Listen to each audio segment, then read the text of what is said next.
open Tiwa's Instagram today, you will think this girl had life completely figured out. Pool photos, designer bags, Lekki sunset, champagne glass in hands like she was born into money. A caption read, "Just another Monday in my Lekki penthouse." The comments were on fire. Girls were inspired. Guys sliding into her DMs. Everybody wanted to be Tiwa. But if you walk into the real address behind those photos, what you would find would shock you. One-room apartment in Mushin, plastic chair, white bedsheet pinned to the wall as a fake background, a borrowed Chanel bag sitting on her lap like it belonged to her, and right beside her feet, a bowl of gari she quickly kicked under the chair before pressing record. The bag was borrowed. The background was a bedsheet. The location tag said Lekki Phase 1, and the gari was still warm. Same girl, two completely different realities. Welcome to the life of Tiwa, Lagos' finest fake Lekki influencer. Now, Tiwa thought she was alone. She forgot one very important thing. Papaya never knocks. Her best friend burst through that door, saw the bedsheet setup, saw the borrowed bag, saw the hidden gari, and lost her entire mind. She was on the floor, tears streaming, barely laughing, pointing at everything. Tiwa hissed so hard you could hear it from outside. She folded her arms and gave Papaya the kind of look that said, "I will end your life if you say one more word." Papaya was not even moving. Papaya wiped her tears, stood up and said, "Lekki penthouse care. Na bedsheet and pure water you use take do penthouse?" Tiwa kicked her out immediately. Papaya left laughing, but not before saying she wanted 10% of everything. But the plan was working. That evening, Tiwa checked her phone and what she saw made her forget every problem she had. 47,000 followers, brand DMs flooding in, a luxury skincare company asking for a collaboration. She screamed so loud the neighbors knocked on the wall. Papaya came running, thinking something was wrong. Tiwa showed her the phone, and just like that, these two grown women jumped on that motion bed like it was a trampoline, screaming. Arms are in the air, laughing until they could not breathe. Because in that moment, the bedsheet did not matter. The borrowed bag did not matter. The dream was becoming real.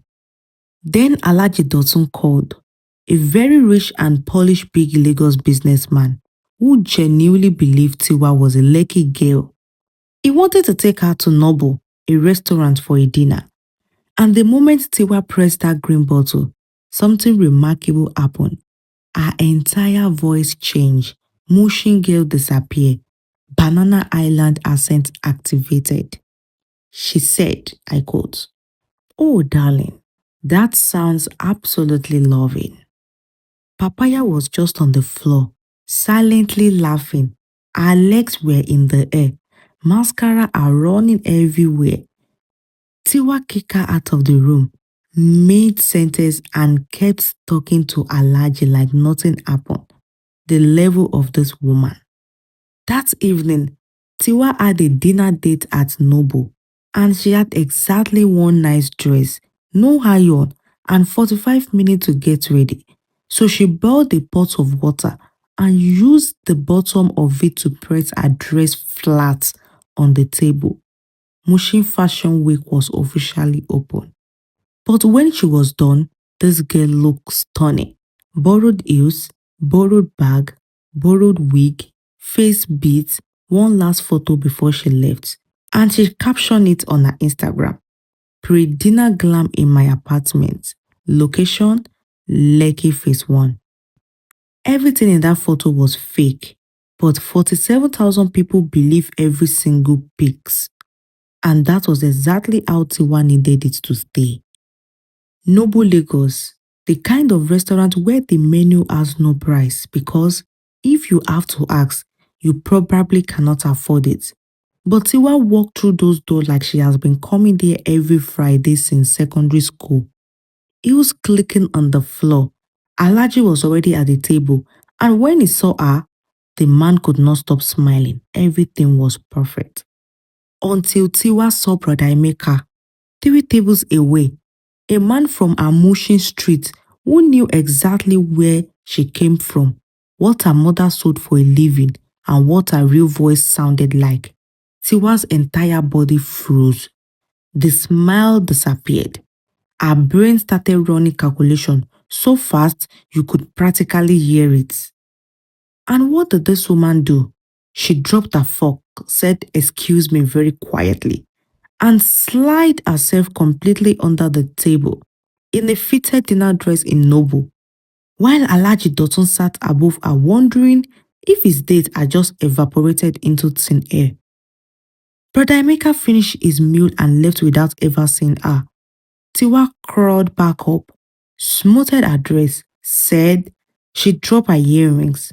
The audacity, the absolute level of this woman. But the night was not done yet with Tiwa, because just as she was recovering, the restaurant door opened and walked in Shade, real Lekki girl, born and raised up in Banana Island. Her bag alone could pay 3 months of Tiwa's rent. She walked in like she owned the building, and behind her walked 2 friends who were equally expensive and equally dangerous. The moment Shade spotted Tiwa, something shifted in her eyes. You see, Tiwa had recently been given a brand deal that Shade wanted. A deal that should have gone to a real lucky girl.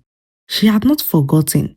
She walked over smiling the sweetest, most dangerous smile and said, I quote, "Oh my God, Tiwa, let me tag you in my Instagram." Her phone already started recording. Tiwa smiled back, but under that table, her leg was shaking so fast it was practically drilling through the floor. This was not a friendly greeting. This was the beginning of a war. Days later, the brand package arrived. 200,000 naira worth of luxury skincare, beautiful products, expensive packaging. There was just one problem. One problem. Tiwa had given the brand a fake Lekki address, and the delivery man was now standing in the middle of Mushin looking at his phone like it had personally offended him. 7 missed call. Later, Tiwa grabbed her bag and ran, not walk. Ran! Ran down the Mushin street in her house slippers, wig moving in the wind, waving at the delivery man from the distance. Mr. Bello shouted from the gate. Tiwa collected her box and disappeared inside without answering anyone. She left the package in the sitting room for 20 minutes. She did not account for Mama Tiwa. Mama Tiwa saw the box, big branded shiny. She sat down, opened it carefully and examined each product one by one, all in beautiful glasses and bottle with good writing, serums, face oil, eye cream. She picked up the 45,000 naira face oil, smelled it and nodded. This one smelled like it's good for body pain. She went inside and came back with a tin of Robb. Mixed the 45,000 naira face oil with the Robb. Applied it generously to her face, her neck, and her elbows. Leaned back with the satisfaction of a woman who had just given herself the most expensive treatment of her life. Tiwa came out of the bathroom, saw the empty bottle on the ground, saw her mother's shiny robe scented face, and the world went completely quiet. Mama Tiwa looked up and said, "This your cream is very good oh. Order some for me." Despite everything, despite Brother Emeka, despite Shade and her dangerous smile, despite Mama Tiwa turning luxury skincare into a rub mixture, Tiwa sat down in front of her ring light and recorded her review. And this is what you need to understand about Tiwa. When this girl was in front of a camera, she's a magnet. The presentation was flawless. The accent was perfect. 500,000 views in 24 hours.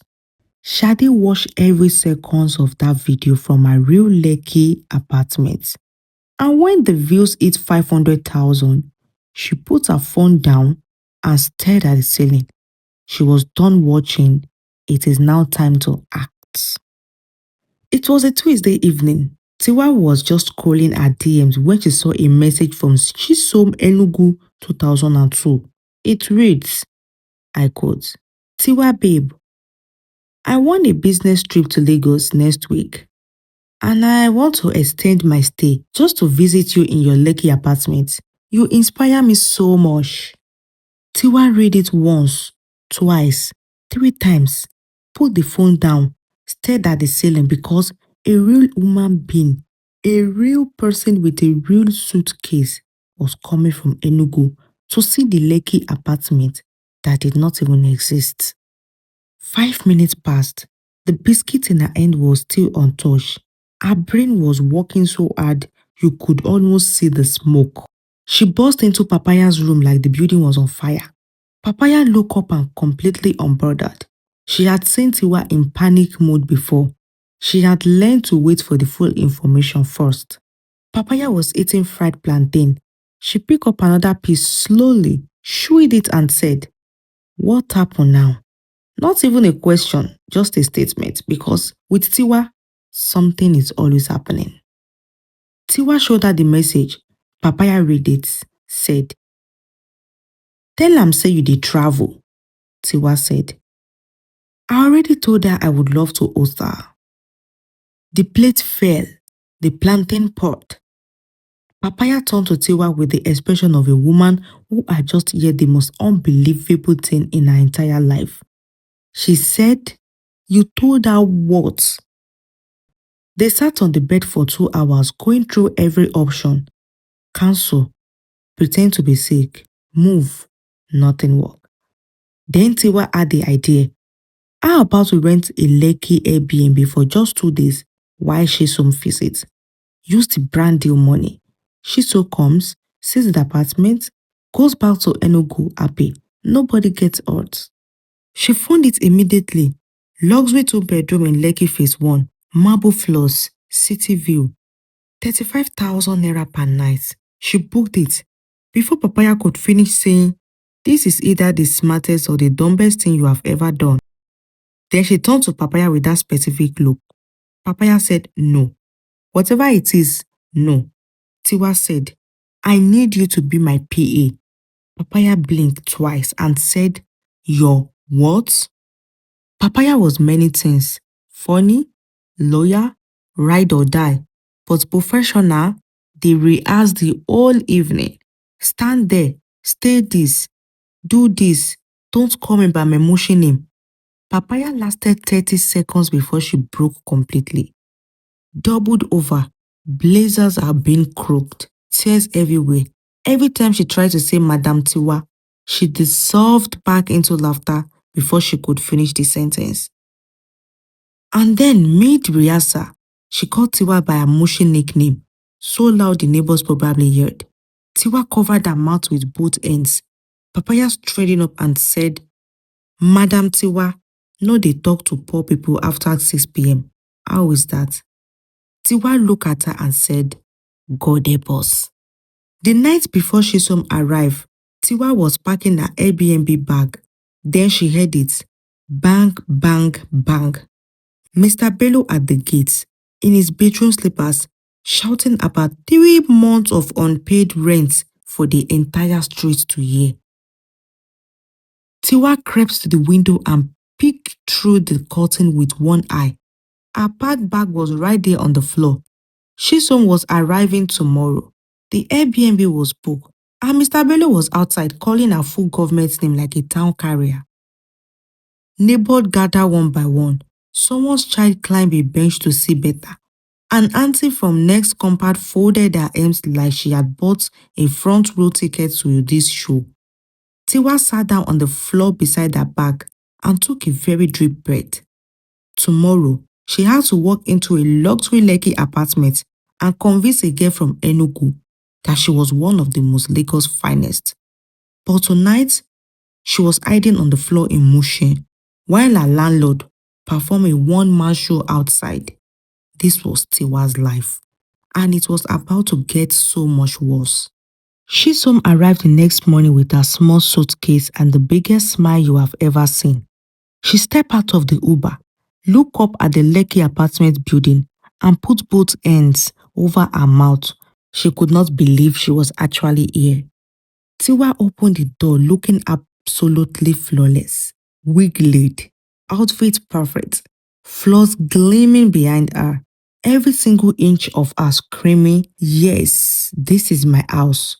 And yes, I belong here." Shisom hugged her so tight and whispered, "I knew you would make it. I just knew it." Tiwa hugged her back, smiled, and felt the guilt sit heavy in her chest like a stone that was only getting heavier. The tour was something special. Tiwa gestured around that Airbnb like she was showing off a family heirloom. "This is my living room. This is my view. This is my kitchen."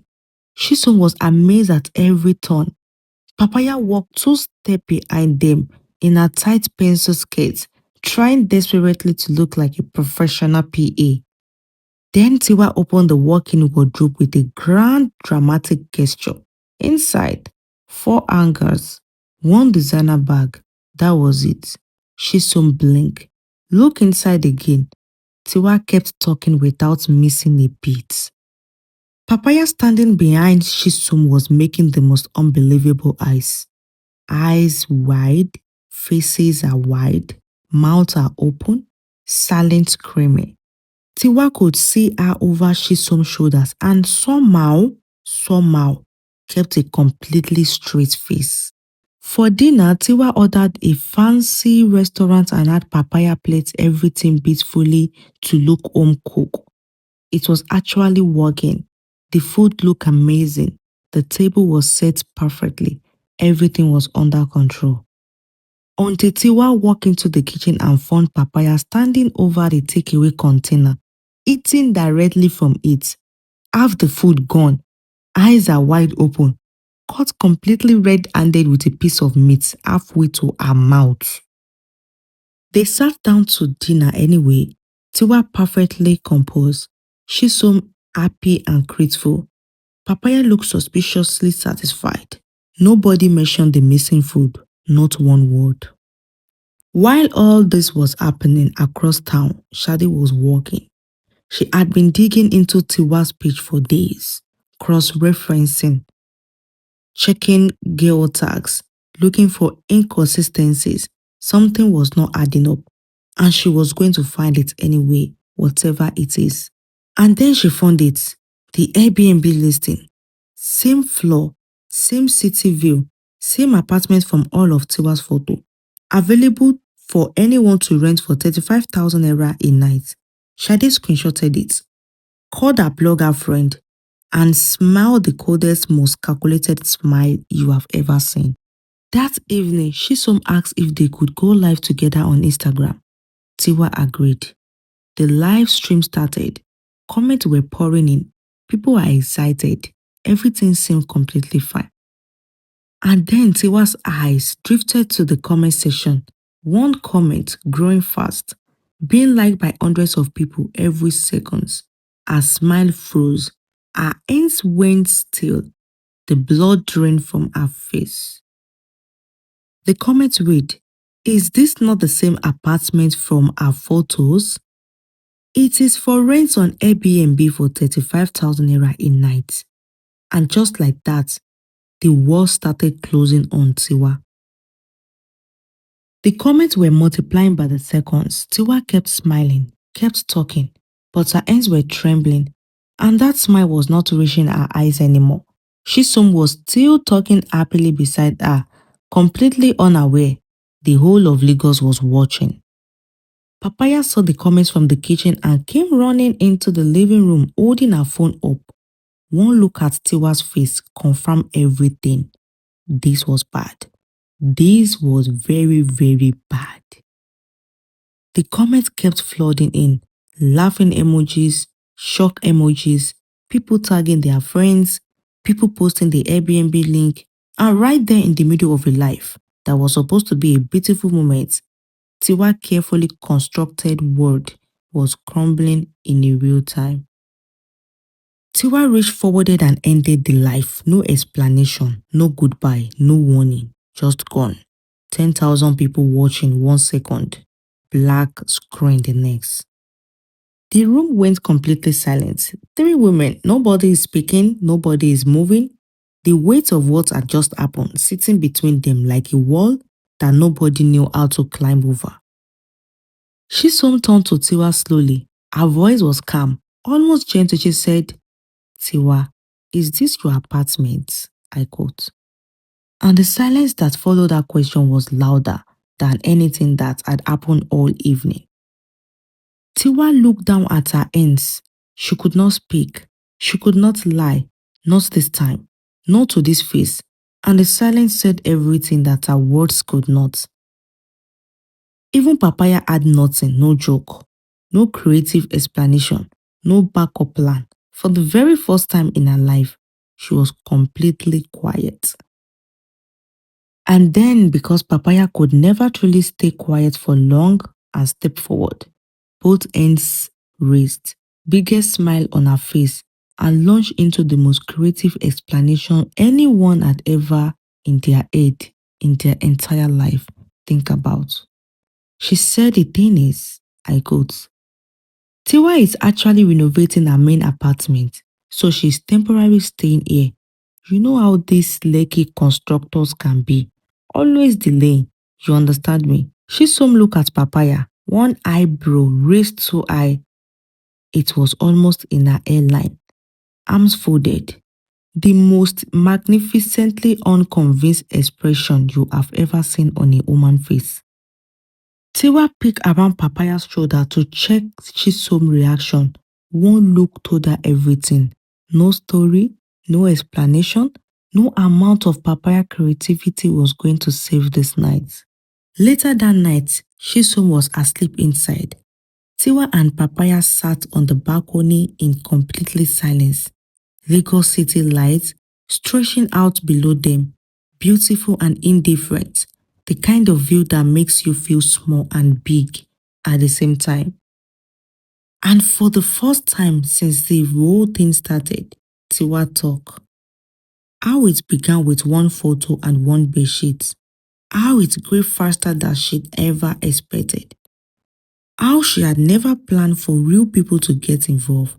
How she was so tired, so deeply tired of holding it all together every single day. Papaya listened. No jokes, no laughter, no 10%, just quiet, loyal presence beside her best friend on a balcony in a borrowed apartment, in a life that was finally starting to tell the truth.